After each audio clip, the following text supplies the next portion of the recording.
मैं बहुत देर से ना सिर्फ एक चीज नोटिस कर रहा था कि आवाज कैसे दबाई जाती है, जगह कैसे डिसाइड की जाती है, राइट। उनका बस चलता ना तो वॉशरूम के अंदर थोड़ी सी जगह दे देते कि वहां जाके बैठ जाओ आप लोग, फाइन। हाँ, बहुत जरूरी है सारी छोटी छोटी बातें नोटिस करना, क्योंकि ये बहुत बड़ी बातें हैं। वही मैं देख रहा हूँ, सबकी व्यवस्थाएं देख रहा हूँ कि हाउ दे सेटअप एंड कैसे उन्होंने सब कुछ किया हुआ है। बट वही की बात है ना कि दो चार लोग हैं यहाँ पे, क्या ही फर्क पड़ रहा है। अभी क्वेयर प्राइड होती है, 2500 लोग होते हैं यहाँ पे, तब शायद 25,000 लोग होते थे।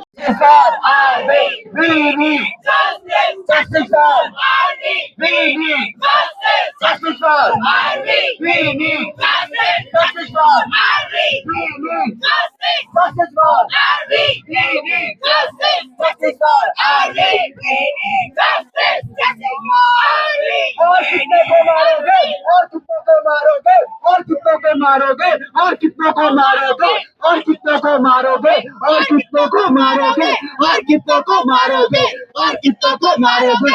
होमोफोबिया बंद करो, बंद करो, बंद करो। होमोफोबिया बंद करो, बंद करो, बंद करो। होमोफोबिया बंद करो, बंद करो, बंद करो। होमोफोबिया बंद करो, बंद करो, बंद करो। होमोफोबिया बंद करो, बंद करो, बंद करो। होमोफोबिया बंद करो, बंद करो, बंद करो। जियो और जीने दो, जियो और जीने दो, जियो और जीने दो, जियो और जीने दो, जियो और जीने दो, जियो और जीने दो, जियो और जीने दो, जियो और जीने दो, जियो और जीने। कि हमारे संस्कृति में भी आपने देखा होगा, महाभारत में शिखंडी ने कितना बड़ा रोल प्ले किया था, तभी पितामह भीष्म का वध हुआ था। तो ये जो आज की जो नई जनरेशन है वो बोलती है ना, हमारे युद्ध के हम अपने कलीग से बोलते हैं कि तुम लोग बाहर की चीजें अभी ला रहे हो, आज बहुत ही होता है। तो मेरा नाम आरती मल्होत्रा है। आज हम जंतर मंतर पर इसलिए आए हैं क्योंकि मेरे बच्चे ने दो साल होने वाले हैं, 15वीं फ्लोर से कूद के मेरे बच्चे ने जान दे दी थी। और ये कहानी सिर्फ मेरे बच्चे की नहीं है, ये ऐसे बहुत लाखों करोड़ों बच्चों की है जिनको आज सुनाने हम सबको बताने आए हैं, क्योंकि ये अंत नहीं है, ये प्रारंभ है। ये मेरे बच्चे के न्याय और ऐसे बहुत सारे बच्चों के साथ के न्याय का प्रारंभ है। और मैं ये आपको बताना चाहती हूँ, इन बच्चों के साथ बहुत अन्याय होता है। स्कूलों से जो शुरू होता है, कंपनी, कॉलेज, समाज, रिश्तेदार, लोग, हर जगह इनको अन्याय मिलता है। हर जगह ये लोग तिरस्कार मिलता है इन्हें चक्का ही जरा क्या क्या नहीं सुनना पड़ता। और इन सब चक्करों के कारण इनकी मेंटल हेल्थ खराब होती है, ये बीमार होते हैं, ये जिंदगी जीने की होप छोड़ देते हैं। अगर हम इन्हें बराबर रखें, अगर हम इन्हें एक्सेप्ट करें, सिर्फ प्यार दें, तो ये जीने की उम्मीद इनमें और बंधेगी। हमने अभी हाल ही में आरवी के बाद प्रांशु को खोया। मैं नहीं चाहती ऐसे और बच्चों को, कोई भी माँ को अपने बच्चे को ऐसे खोना पड़े। इसी वजह से ये सारे बच्चे आज यहाँ पे इकट्ठा हुए हैं, आप बीती बताने, अपने एक्सपीरियंस बताने, उनके साथ किस किस तरीके के अन्याय होते हैं, कैसी कैसी छेड़खानियां होती हैं, सेक्सुअल हरासमेंट होते हैं, उनको मेंटली कितना टॉर्चर किया जाता है, उनको कितना बदनाम किया जाता है, जिस वजह से उनकी पढ़ाई लिखाई छूट जाती है, जिस वजह से उन्हें घरों में बैठना पड़ता है, पढ़ाई लिखाई काम पर नहीं जा पाते। कितना अन्याय इन बच्चों के साथ हो रहा है, कोई आके सुनो तो इनकी कहानी। ये अपनी कहानी बताने आज खुद यहाँ आए हैं। ये सारे बच्चे आप देख सकते हैं आज इकट्ठे हैं, और मैं चाहती हूँ जितना भी जर्नलिज्म है ये कवर करे, ये इन बच्चों की आप बीती बताए, सुनाओ इन बच्चों की कहानी, इनका दर्द, इनकी तकलीफ। मैं चाहती हूँ आप लोग जरूर सुनो, समझो और फिर जज करो। और प्लीज किसी को जज करने से पहले ये सोचो, कल को वो बच्चा आपका भी हो सकता है, आपके घर में भी पैदा हो सकता है, तो आप क्या करोगे? I'm saying education is the most important part. Until we are not educating people, we cannot do anything.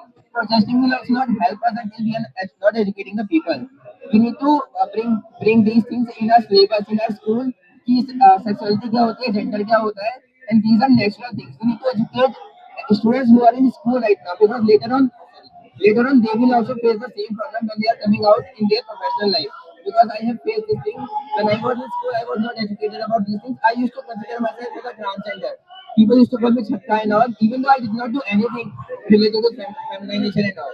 But people still used to call me, and now I have educated myself. I learned a lot of articles. I learned about sexuality, I learned about LGBTQ community, and then I got to know what LGBTQ stands for and what is the meaning of it. So again, मेरे को भी नहीं पता था ये सब चीजें क्या होती है, मैंने अपने को एजुकेट किया, then I got it. So the same thing is with others, you need to educate them, चाहे वो किसी भी कम्युनिटी से आता हो, उसको एजुकेट करना बहुत जरूरी है। जब तक एजुकेट नहीं करेंगे, जब तक उसका कोई सोल्यूशन नहीं है। So that's all I wanted to say. से सब कुछ नहीं होता है, कुछ संस्कार बोल सकता हूँ मैं, ठीक है।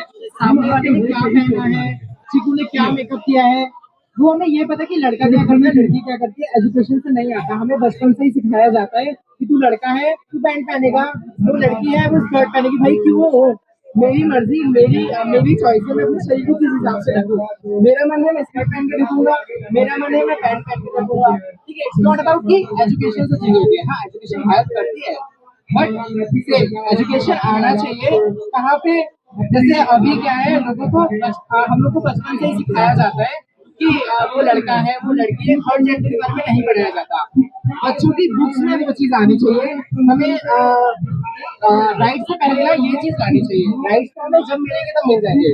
राइट्स के लिए लड़ते लड़ते बहुत टाइम हो चुका है, तो राइट्स के लिए ना लड़के इसके लिए लड़ते कि लोगों की बुक्स में आना चाहिए कि he is gay, she is lesbian, ये बाय है, ये है। बच्चों को सिखाना चाहिए, क्योंकि जब बच्चे सीखेंगे, जब तना मजबूत होगा तभी पेड़ मजबूत होगा। बस, थैंक यू। कभी कभी ना ट्रोलिंग के वक्त बड़े बड़े कमेंट्स, बड़ी बड़ी पोस्ट ये आपको हिट नहीं करते हैं। देयर आर छोटे छोटे कमेंट्स, छोटी छोटी बुलिंग जो आपको हिट करती हैं। मैं अपनी जिंदगी का एक किस्सा सुनाता हूँ। तो फ्रॉम माई चाइल्डहुड मेरा माइक, स्टेज, किताब, कलम, इन सबसे बहुत अच्छा रिश्ता रहा है ना। छोटे से ये ख्वाब था कि इंडिया के सबसे बड़े स्पोकन वर्ड प्लेटफॉर्म में परफॉर्म करना है। बहुत मेहनत की थी उसके लिए। मेहनत क्या, आर्ट जब आपके अंदर कला होती है तो शायद खुद आपको वहां तक पहुंचा देती है। कभी सोचा नहीं था कि इतनी जल्दी मौका मिल भी जाएगा, और लकीली इसी साल जुलाई में मुझे वो मौका मिला और I got opportunity. My story got selected in टे पटेल, इंडिया का सबसे बड़ा स्पोकन वर्ड प्लेटफॉर्म है जहाँ मैंने परफॉर्म किया। तो वहाँ आई डिसाइडेड कि सब कुछ सही चल रहा था जिंदगी में, लेकिन एक बोझ था। I wanted to express my feelings openly. I wanted to express my feelings out loud. जो था को थी नहीं करना था, रहा को रही नहीं करना था। ये मुझे अपने, जब भी मैं लिखता था, अभी भी मेरी पुरानी राइटिंग्स में देखता हूँ तो मैं एक लड़की को एक्सप्रेस कर देता हूँ somehow कि एक लड़की के लिए लिखा गया है। कोई पढ़ेगा तो ये कहेगा एक लड़की के लिए लिखा गया है। But it was really hard to, कि मैं किसी से शेयर भी नहीं कर पा रहा हूँ, उसे सही से लिख भी नहीं पा रहा हूँ, तो वो एक बोझ बन के रखा हुआ है, वो जा ही नहीं रहा है। जब आई गॉट दैट अपॉर्चुनिटी कि now it is the time, जहाँ पे 800-900 लोग सुन रहे होंगे मुझे, आई वॉन्ट टू डू, आज के टर्म में कम आउट बोलते हैं उससे, बट कम आउट एक्चुअली मेरे लिए कुछ नहीं होता। कम आउट जैसा कुछ नहीं होता। It's just these are the part of your life जो आपके साथ हमेशा से होते हैं, बचपन से होते हैं। वो बस शेयर करने की जरूरत होती है लोगों से। तो आई डिसाइडेड कि मैं अपनी लव स्टोरी, अपनी प्रेम कहानी सुनाऊंगा ऑन द स्टेज, 1000 लोगों के सामने। और that was the first day when I decided this. और मेरे घर में मेरे बहन भाई को, मेरे फ्रेंड्स को, किसी को कुछ भी नहीं पता था इस बारे में कि ऐसा कुछ होने वाला है। मैं क्या परफॉर्म करने वाला हूँ किसी को ये भी नहीं पता था, even though I was going in a biggest stage. वहां जाके जब मैंने अपनी कहानी सुनाई, अपनी स्टोरी, अपनी लव स्टोरी सुनाई, मतलब कला को लेकर के लोगों ने बहुत रिस्पेक्ट किया, क्योंकि वहाँ सब लोग लिटरेचर को चाहने वाले थे, लिटरेचर की रिस्पेक्ट करने वाले थे। स्टैंड अप ओवेशन मिली मुझे, मेरी जिंदगी की पहली स्टैंड अप ओवेशन मुझे मिली, standing ovation. And people appreciated it very much. बहुत बहुत अच्छा लगा मुझे वहाँ पे। बट जब वो वीडियो यूट्यूब पे आई और उसकी छोटी छोटी क्लिप्स वायरल हुई, तो फिर ट्रोलिंग स्टार्ट हुई, बुलिंग स्टार्ट हुई। रीजन बिहाइंड वाई, और कमेंट बॉक्स पे हर तरह के शेमर एक जगह पे इकट्ठे हो गए थे। मैं कॉन्स्टेंटली देख रहा था वो सब चीजें, शेमिंग, लाइक बॉडी शेमिंग हो, कलर शेमिंग हो, जेंडर शेमिंग तो चल ही रही है।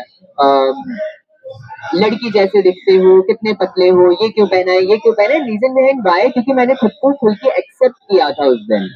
I did all those things जो मुझे पसंद है। मैंने गुलाबी रंग का कुर्ता पहना था, मैंने बालों में फूल लगाया था, मैंने मेकअप किया था और अपनी फीलिंग्स को खुल के बताया था कि मैं किससे प्यार करता हूँ।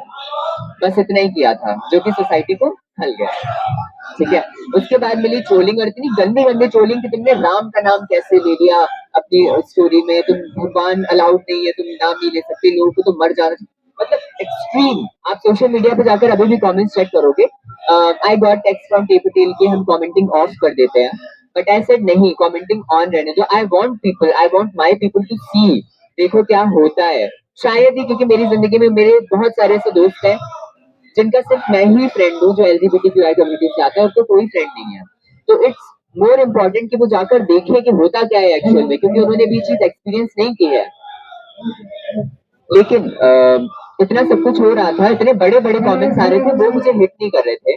आई गॉट अ कमेंट, सुबह सुबह मैं सो के उठा था और स्क्रीन जैसे ऑन की ना, वैसे ही एक कमेंट आया, उसमें लिखा था पेरेंट्स, मतलब मम्मी पापा, और बगल में एक दिल बना हुआ था जो टूटा हुआ था। मतलब आप समझ रहे हो कि जिसने ये कमेंट किया उसने कितनी बड़ी बात बोल दी है सिर्फ एक शब्द में।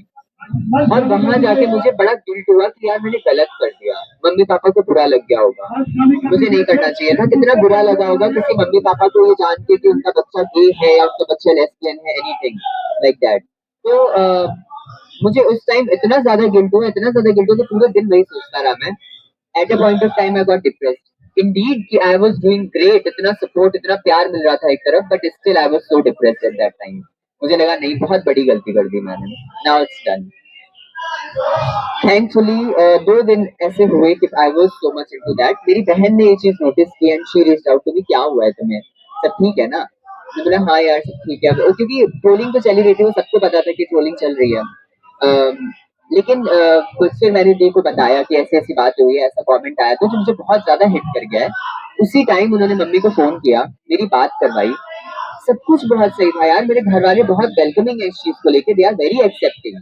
बस ये दुनिया वालों को पता नहीं क्या घंटा फर्क पड़ जाता है ना? तो at that time I realise कि नहीं यार, घर वाले सपोर्टिंग है, वो कई बार हम ही चीजें बहुत ज्यादा बिगाड़ लेते हैं दिमाग में। Same thing happened with Pranshu, उसके घर वाले, उसकी मम्मी एक्सेप्टिंग थे। मैं बहुत देर से ना सिर्फ एक चीज नोटिस कर रहा था कि आवाज कैसे दबाई जाती है, जगह कैसे डिसाइड की जाती है, राइट? उनका बस चलता ना तो वॉशरूम के अंदर थोड़ी सी जगह दे देते कि वहां जाके बैठ जाओ आप लोग, फाइन। हाँ, बहुत जरूरी है सारी छोटी छोटी बातें नोटिस करना, क्योंकि ये बहुत बड़ी बातें हैं। वही मैं देख रहा हूँ, सबकी व्यवस्थाएं देख रहा हूँ कि how they set up and कैसे उन्होंने सब कुछ किया हुआ है। बट वही की बात है ना कि 2-4 लोग हैं यहाँ पे, क्या ही फर्क पड़ रहा है। अभी क्वेयर प्राइड होती है, 2500 लोग होते हैं यहाँ पे, तब शायद 25,000 लोग होते तो शायद थोड़ा फर्क भी पड़ता, पर इट्स ओके। राइट्स की बात की वैशाली ने, बहुत जरूरी है। शादी के अधिकार मिले या ना मिले, पर बेसिक राइट्स तो होनी ही चाहिए। और राइट्स ऑफ अडॉप्शन जो कि सबसे जरूरी है, अडॉप्शन राइट्स कि हम बुढ़ापे में क्या करेंगे, राइट? प्रॉपर्टी के राइट्स कि प्रॉपर्टी के राइट्स लाइक हम अपने, अरे अभी तो मैं एक बात बोल, आपको एक एग्जांपल देता हूँ कि अगर आपको कोई पार्टनर है, फॉर एग्जांपल आपको कोई बॉयफ्रेंड या गर्लफ्रेंड है और उसकी डेथ हो जाती है, तो पता है हॉस्पिटल आपको उसकी डेड बॉडी भी नहीं देगा। आप अगर जाओगे तो हॉस्पिटल आपको उनकी डेड बॉडी तक नहीं देगा, जस्ट कि आपको कोई उनका रिश्ता ही नहीं है, आपके पास तो पार्टनर का अधिकार ही नहीं है, राइट ही नहीं है। You are just a normal friend, और फ्रेंड को डेड बॉडीज नहीं देते वो। तो मतलब इतनी इतनी स्थिति खराब है। और जो लोग ट्रोलिंग करते हैं, जो लोग बुलिंग करते हैं ना, उनको इसी बात का ही सबसे बड़ा पावर पॉइंट है, क्योंकि दे नो कि हमारे पास तो बेसिक अधिकार ही नहीं है। तो और वही तो, ये अधिकार ही नहीं है तो बाकी तो छोड़ ही दो। तो just do anything what we want to do, just say anything what we want to say. वही हो भी रहा है और वो कर भी रहे हैं, कामयाब भी हो रहे हैं, तभी हम प्रांशु आरवी इन लोगों को खो रहे हैं। बट ठीक है, इसके लिए ना हमें कलेक्टिवली स्टैंड लेना बहुत जरूरी है, कलेक्टिवली बात करना बहुत जरूरी है, अवेयरनेस फैलाना बहुत जरूरी है। रीजन बिहाइंड वाई, क्योंकि अगर हम कलेक्टिवली कोई काम करते हैं, एक कहानी सुनी होगी कि एक लकड़ी को आप अकेले तोड़ सकते हो, पर 4 लकड़ी को आप एक साथ नहीं तोड़ सकते। This is why it is important. ठीक है, और बाकी एक चीज बहुत जरूरी वैशाली ने बोली कि हमारा सपोर्ट, अपना सपोर्ट बहुत जरूरी है। ये चीज तो मैं बिल्कुल एग्री करूंगा वैशाली से। अभी कल मेरी बात हो रही थी वैशाली से इस बात पे कि कितना मुश्किल है एक आर्टिस्ट होके जीना। It's very hard to be. जब आपको पता है बहुत सपोर्ट की जरूरत होती है, माइट बी पॉसिबल आपको बहुत प्यार मिल रहा है, बहुत सपोर्ट मिल रहा है, बट कहीं ना कहीं जब आपको एक्चुअल में बहुत ज्यादा जरूरत होती है तो कोई नहीं दिख रहा होता आसपास यार, बहुत मुश्किल हो जाता है। बहुत डीमोटिवेशन हो जाता है। आई थिंक दैट्स प्रांशु और आरवी उन लोगों ने फेस किया है। एक और एग्जांपल मैं बताता हूँ आपको कि प्रांशु के केस में, Pranshu is already establish artist, बहुत अच्छा आर्टिस्ट था, बहुत अच्छी रीच थी उसकी, बहुत अच्छा काम भी कर रहा था वो इंडीड। बट जब बुलिंग हुई होगी, आपको क्या लगता है कि वो बुलिंग एक बारी हुई और बस हो गया? नहीं, वो बुलिंग बहुत टाइम से चल रही होगी और प्रांशु ने उसको अपने खुद को लेकर उसने उसको खुद को बहुत स्ट्रांग भी कर लिया होगा। आई ट्रूली बिलीव इट, क्योंकि वो बहुत सालों से झेल रहा था वो चीज, उसने अपने आप को बहुत स्ट्रांग किया होगा। मगर फिर भी Justice for Army! We need justice! Justice for Army! We need justice! Justice for Army! We need justice! Justice for Army! We need justice! Justice for Army! We need justice! Justice for Army! और कितने को मारोगे? और कितने को मारोगे? और कितने को मारोगे? और कितने को मारोगे? और कितने को मारोगे? और कितने को मारोगे? और कितने को मारोगे? और कितने को मारोगे?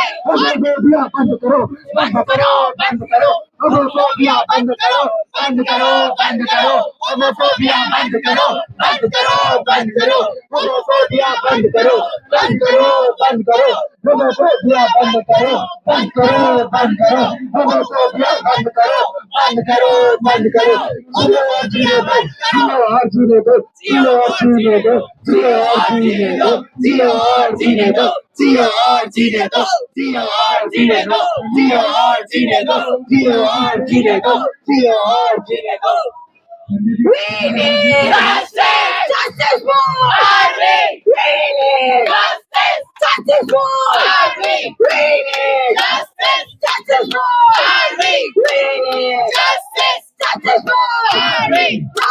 बच्चों को तुमने होमोफोबिया सोसाइटी सोसाइटी बच्चे को तुमने मारा है होमोफोबिया सोसाइटी सोसाइटी बच्चे को तुमने मारा है होमोफोबिया सोसाइटी सोसाइटी सोसाइटी ये सारे बच्चे आज खड़े हैं कि इस बात का सबूत है, कि इस बात का प्रमाण देते हैं कि इनके साथ कितना दर्द चलता है।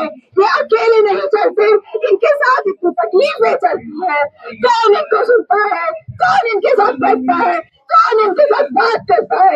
कौन हिम्मत करता है इनके साथ खड़े होकर चलने की? कौन हिम्मत करता है इन्हें अपने घर पार्टी में बुलाने की? हाँ, बधाई देने के लिए तो बुला लेते हैं, हाँ, दुआएं लेने के लिए तो बुला लेते हैं, पर क्या अपनी जिंदगी में इनको शामिल कर सकते हैं? नहीं, नहीं, नहीं। आप लोगों में एक्सेप्टेंस नहीं है। क्यों नहीं है? कितनी जाने लेने के बाद आप लोग समझोगे? मैं एक माँ हूँ जिसने अपने बच्चे को खोया है, और ये दर्द मैं इन सब बच्चों की माँ को समझती हूँ जो मैं आज यहाँ खड़ी हूँ। ये सारे बच्चे इस बात का सबूत है। इन सब के साथ स्कूलों में, ऑफिसों में, कॉलेजेस में, घरों में, रिश्तेदारों में, भाइयों में, बहनों में, सब जगह हुआ है। अपना हाथ ऊपर करके बताइए किसके साथ बुरी हुआ है? किसकी जिंदगी पहलुओं पर रखी है समाज ने? किस किसकी? सबकी, किस किसकी? सबकी, किस किसकी? किस किसकी? सबकी। Homophobia society society society, society, society, society. We need justice, justice for Army. We need justice, justice for Army. We need justice, justice for Army. We need justice, justice for Army. मैं आप सबको ये बता देना चाहती हूँ, मैं इन सबकी मदद हूँ और ये सब मेरे बच्चे हैं। मैंने एक बच्चा खोया है, करोड़ों बच्चे आज आर्मी बन के मेरे साथ खड़े हैं और इन सबके इंसाफ के लिए आरती मल्होत्रा हर समय आवाज उठाएगी। जब जब किसी बच्चे के साथ गलत होगा, मेरी आवाज वहां तक पहुंचेगी, मेरा दर्द तभी ताजा होगा और मैं नहीं चाहती कोई बच्चा इस तरीके से जाए। अब सबको अपनी आवाज बनना है, अब सबको खड़े होना है समाज से लड़ाई करने के लिए। और ये बच्चे भी प्रेरणा नहीं है, इनके साथ आकर बैठो, इनको समझो, इनको देखो।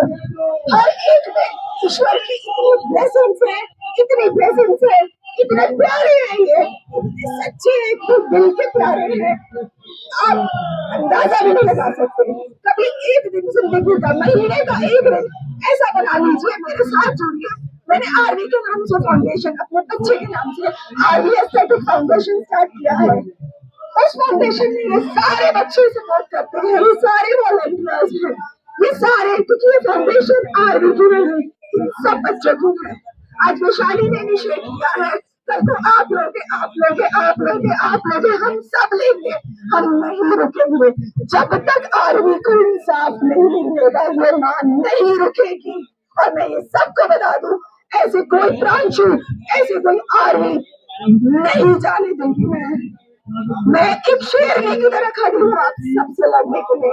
और ये सारे आर्मी की आवाज है, ये सारे ब्रांचों की आवाज है। Justice for RG! Justice for RG! Justice for RG! Justice for Raju! Justice for RG! Justice for Raju! Justice for RG! Justice for Raju! Justice for RG! Justice for Raju! Justice for RG! Justice for Raju! Justice for RG! Justice for Raju! We need Justice! justice for RG! We need Justice! justice for RG! We need Justice! justice for RG! We need Justice! justice for Raju! We need Justice! justice for RG! We need Justice! justice for criminal चीजें हैं। It's not like कि आपने मुझे कोई personal comment कर दिया।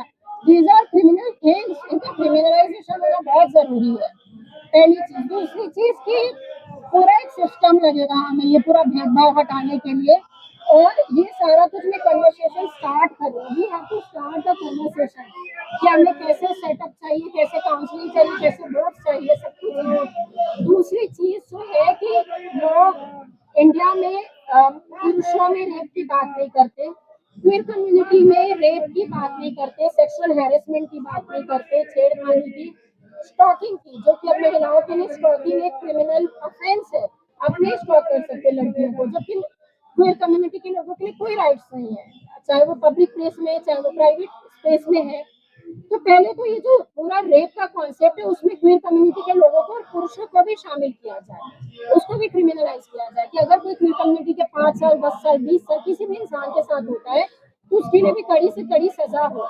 एक वो पूरा अलग से हमें उसके लिए मूवमेंट करना पड़ेगा सेक्सुअल ऑफेंस के लिए। एक और चीज मैं कहूंगी कि जो पूरा हमारा क्वीर मूवमेंट है उसको हमें से जैसे फेमिनिज्म के साथ जो आरोप लगता है कि बहुत अर्बन एलिटिस्ट अप्रोच है, एजुकेटेड लोगों का अप्रोच है कि गांव में जो महिलाएं हैं या जो गरीब महिलाएं हैं वो छूट जाती हैं। तो हमें जो सबसे इम्पोर्टेंट चीज ध्यान में रखनी है क्वीर मूवमेंट के लिए कि हमें इसको कभी भी अर्बन और एलिट नहीं बनने देना है। हमें डेरे वालों को शामिल करना है, उनकी अपनी प्रॉब्लम है डेरे वालों की, उनकी अपनी वहाँ पे अलग शोषण होता है, वहाँ पे अलग प्रॉब्लम्स है, उनको भी हमें अपनी मेन स्ट्रीम अपनी मांगों में, अपनी जब लड़ाई हम लड़ते हैं किसी भी वे पे तो हमें उन्हें शामिल करना है। ऐसा नहीं कि बस हमारा अपना अपना कि हमें तो स्कूल में हैरेस कर रहे हैं। उन बच्चों का क्या जो उतने गरीब है कि वो स्कूल ही नहीं जा पाते, क्या वो क्वीर लोग नहीं है कि क्या उनको अधिकार नहीं है? तो हमें सबको शामिल करना है, ये चीज हमें ध्यान रखनी है। चाहे वो दलित हो, दलित क्वीर पर्सन हो, चाहे वो मुस्लिम क्वीर पर्सन हो, हमें डिवाइड भी करना है। ये भी मैंने बहुत देखा है कम्युनिटी में। I am so sorry to say कि बहुत सवर्ण कि हम अपने सवर्ण अगर क्वीर कम्युनिटी में है तो वो ऐसा मार्जिनलाइज करते हैं। हिंदू मुस्लिम का बहुत एजेंडा, बहुत डिवाइड है यहाँ पे, बहुत ज्यादा जो नॉर्मल है सोसाइटी में वो यहाँ पे भी है। तो हमें सारी आइडेंटिटी को हटा के एक बार क्वीर राइट्स के लिए, क्वीर आइडेंटिटी के लिए लड़ना है। ये चीज हमें अपने दिमाग में बैठानी है कि आपको वहाँ पे अपना फिर अलग अलग आइडेंटिटी लाके नहीं घुसाना है कि नहीं पहले तो मैं हिंदू हूँ फिर मैं क्वीर हूँ, कि पहले तो मैं ब्राह्मण हूँ या मुस्लिम हो या कुछ भी हो, चाहे या विमेन हो या जो भी आपकी, we all have multiple identities right. लेकिन हमारी सबसे पहले हमें क्वीर राइट्स के लिए लड़ना है। आप वहाँ पे जितना डिवीजन करोगे मूवमेंट उतना कमजोर होगा, ये चीज हमें ध्यान में रखनी है। और ट्रांस राइट्स जो है वो उनका अलग से हमें एक अलग अधिकार चाहिए। जो एक्ट है उसमें प्रॉब्लम है, सही से इम्प्लीमेंट नहीं हो रहा, बहुत सारी चीजें हैं जो एक्ट में शामिल नहीं की गई हैं। और मतलब हम 36 आरक्षण की भी मांग करते हैं ट्रांस कम्युनिटी के लिए, स्कूल में, रोजगार में, शिक्षा में, राजनीति में हमें जरूरत है। जब इतना आरक्षण चल रहा है तो देयर इज नो हार्म कि अगर 36 आरक्षण में आप ट्रांस लोगों को शामिल करो, there is no harm. Already इतना आरक्षण का हमने रायता जितना फैला दिया है, I don't think it's wrong to say कि they also deserve reservation. So yeah, before this, मैंने जो ज्ञापन बनाया उसमें थोड़ी बहुत और चीजें की हैं। कम्युनिटी के खिलाफ जो हिंसा है उसको क्रिमिनलाइज करना बहुत जरूरी है। हिंसा चाहे आपके माँ बाप करें, आपका पार्टनर करे, वायोलेंस मारपीट आपके माँ बाप करे, आपके डेरे वाले करे, सोसाइटी में कोई करे, हिंसा क्रिमिनल मतलब वो एक सेपरेट अलग चीज होनी चाहिए कि अगर आप एक फिर इंसान हो और उस बेसिस पे आपके साथ फिजिकल वायोलेंस होता है, चाहे आपके अपने माँ बाप करे, तो उसके लिए हमें प्रोटेक्शन चाहिए। We need that. ये नहीं कि माँ बाप है नॉर्मल बच्चों को भी मारते हैं, क्योंकि वहाँ पे जो मार्जिनलाइजेशन आता है वो एक अलग लेवल का मार्जिनलाइजेशन आता है। और उससे जो सबसे लास्ट में एक चीज है, मैं कहूंगी कि जो क्वीर कम्युनिटी के लोग हैं, बहुत सारी फैमिली के लोग उनको प्रॉपर्टी राइट्स नहीं देते, तो सरकार ने जैसे पुत्र और पुत्री के लिए संपत्ति अधिकार दिया है, वैसी क्वीर कम्युनिटी के लिए भी सब प्रॉपर्टी राइट्स हमें चाहिए कि ये कंपल्शन होना चाहिए कि माँ बाप सिर्फ इस बेसिस पे कैसे आपको हटा सकते हैं कि 14 साल के बच्चे को घर से निकाल दिया क्योंकि आप क्वीर हो। पहले तो महिलाओं को भी प्रॉपर्टी राइट्स नहीं थे, अब जाके मिले हैं, तो हमें प्रॉपर्टी राइट्स भी चाहिए। तो मैं बस कन्वर्सेशन स्टार्ट कर रही हूँ। इट्स नॉट लाइक कि हमें यही चाहिए, इससे ज्यादा नहीं चाहिए या इससे कम नहीं चाहिए। इसमें भी हमें बहुत सारे अमेंडमेंट्स करने पड़ेंगे। इट जस्ट कि हमारे पास एक रोड मैप है जो जिसपे मैं काम करना चाहती हूँ अपने पूरी लाइफ टाइम, जितना टाइम लगेगा आई डोंट नो, लेकिन एक ये रोड मैप है, मोटा माटा framework. If you have to go in this direction amendments के साथ, राइट। सो हाँ, बहुत सारे राइट्स और same sex marriage is one of them, मतलब marriage equality, not just same sex marriage, marriage equality. So यार it's a long way to go. और हमें एक लास्ट चीज की डिमोटिवेट नहीं होना है। जैसे दीपक कह रहा था मेरे साथ भी होता है, नहीं मेरे साथ भी होता है, इट्स नॉट जस्ट यू। अब मैंने फील किया है कि अब मैं डिमोटिवेट नहीं होती, पहले मैं हो जाती थी। देखो महिलाओं की मैं बस एग्जांपल दे रही हूँ, जो पहली बार अगेन सती वाला मैं एग्जांपल देती हूँ। 1830 में सती प्रथा बैन हुई, वहां से महिला अधिकार का जो आंदोलन है भारत में शुरू हुआ, कि वहां से धीरे धीरे धीरे हमें अधिकार मिले। 200 साल होने वाले, 2030 आने वाला है, अब तक महिलाओं की स्थिति आप देखिए।